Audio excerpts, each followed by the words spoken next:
And now I'll give the whiskey up, and I'll take a coffee cup with Molly and the baby. Don't you know? Don't you know? Don't you know what a fellow ought to do when he's got a little family? The rise of industry, big business, and corruption that defined the Gilded Age sparked the necessity for the social reforms were in the Progressive Age.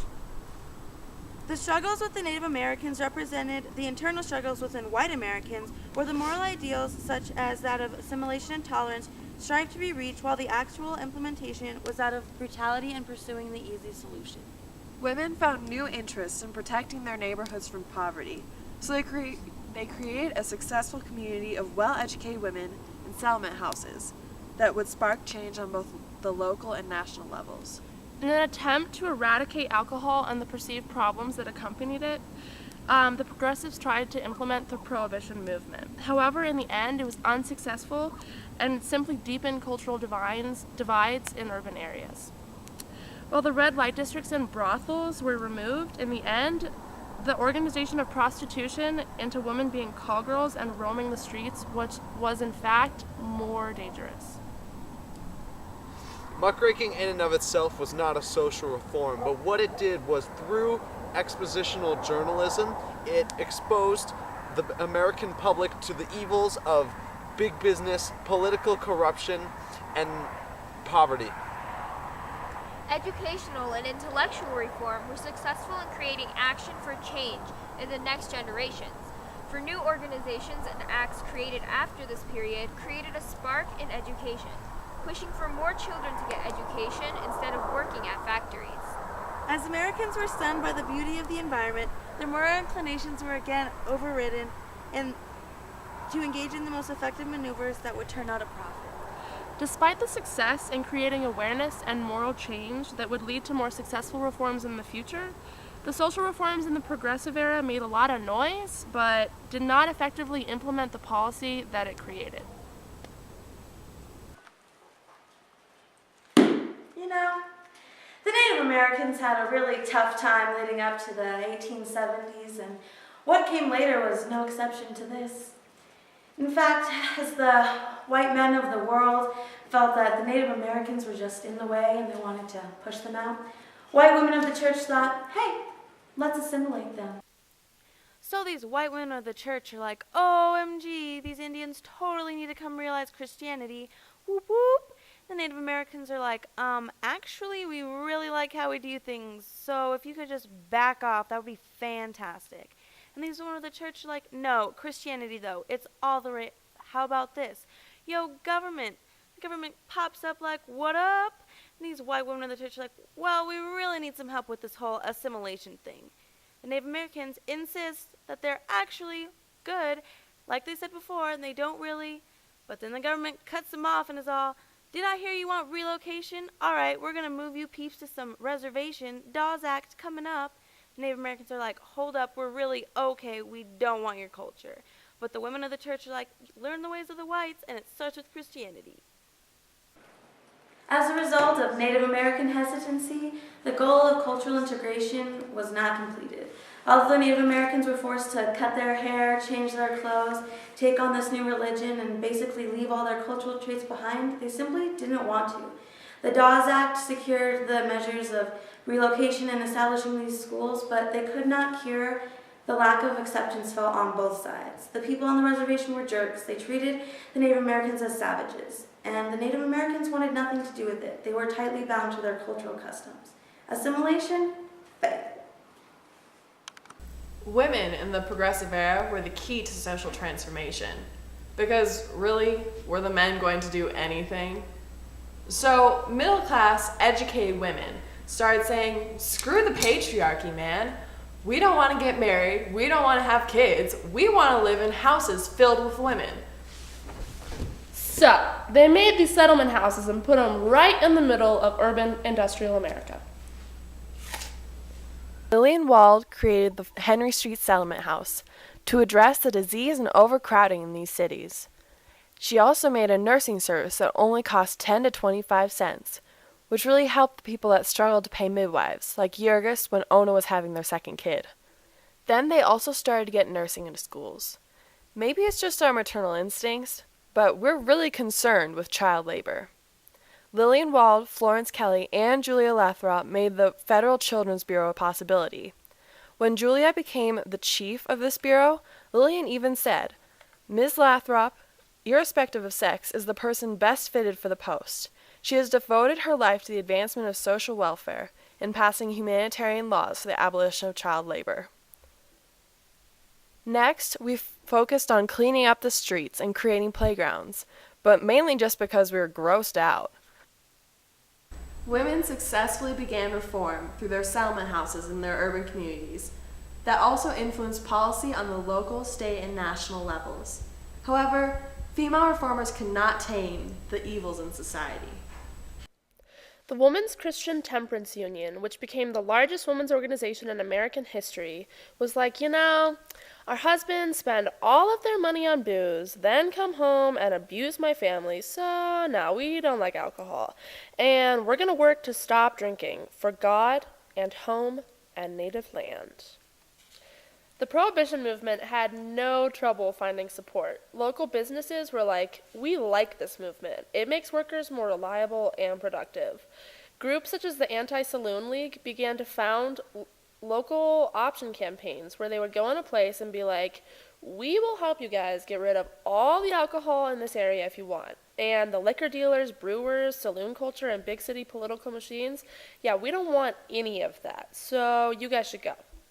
However, in the end, the pietists were like, you're either a moral person or not. And the ritualists were like, personal morality, not that important.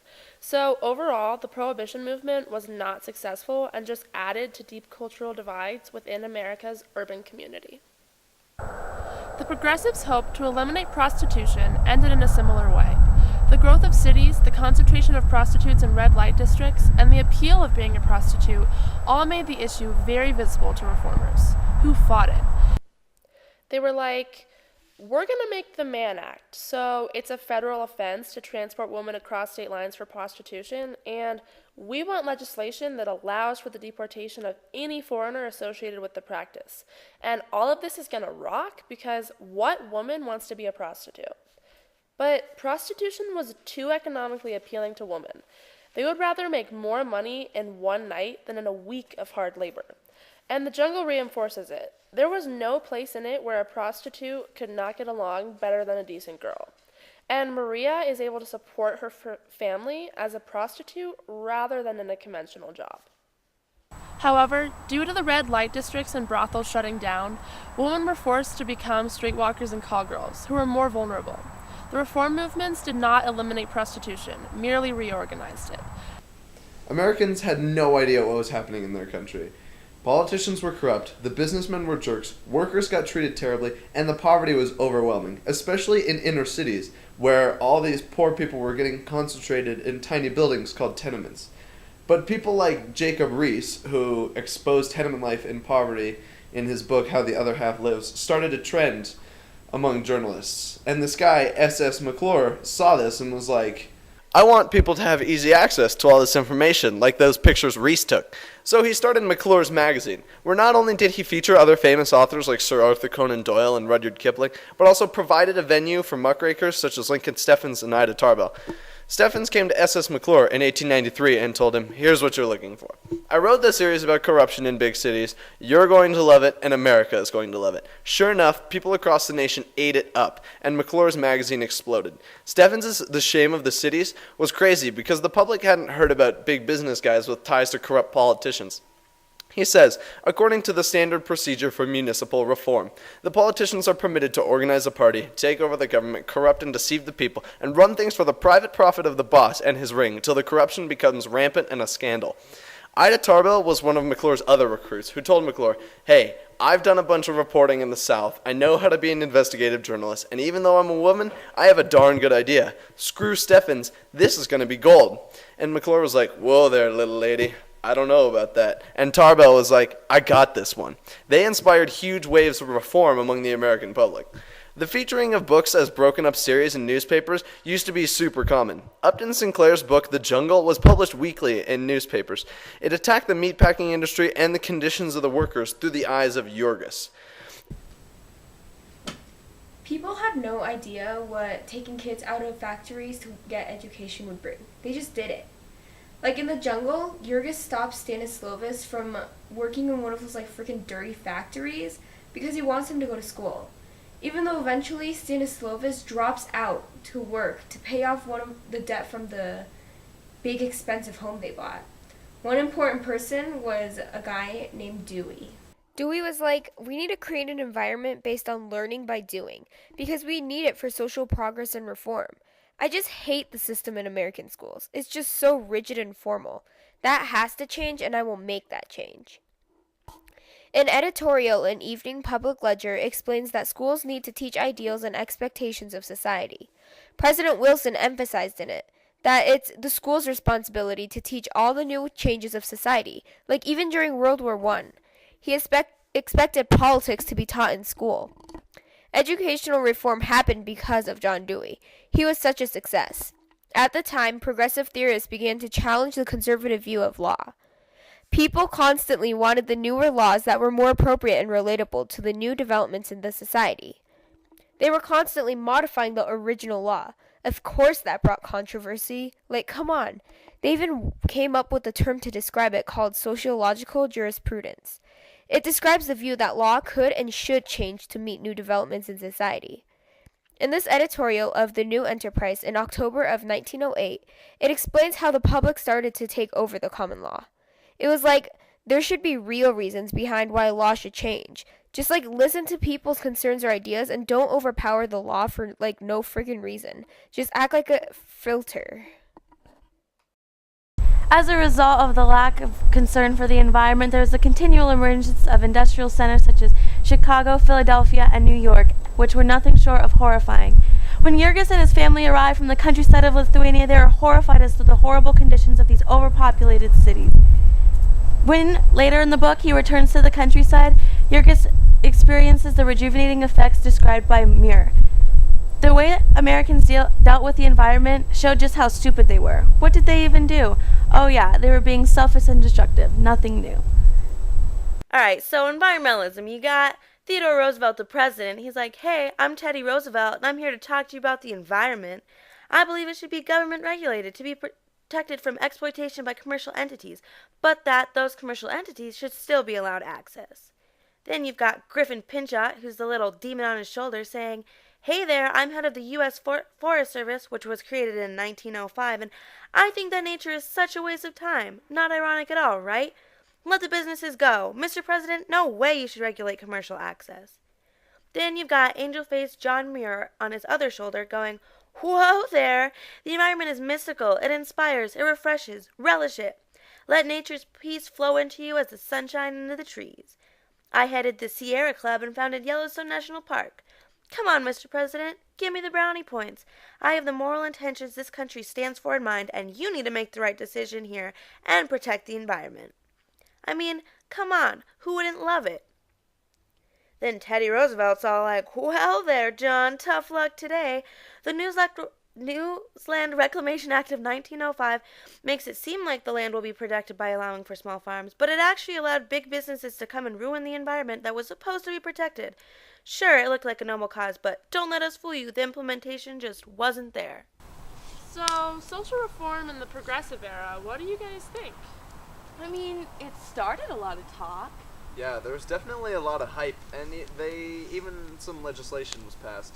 But overall, it was just The implementation just wasn't there. Yeah, and it was kind of just used as a device by the rich to keep the poor at bay. Yeah. Now I'll give the whiskey up, and I'll take a coffee cup with Molly and the baby, don't you know? Don't you know, don't you know what a fellow ought to do when he's got a little family depending on him so? He should try to be a man and to do the best he can for Molly and the baby, don't you know?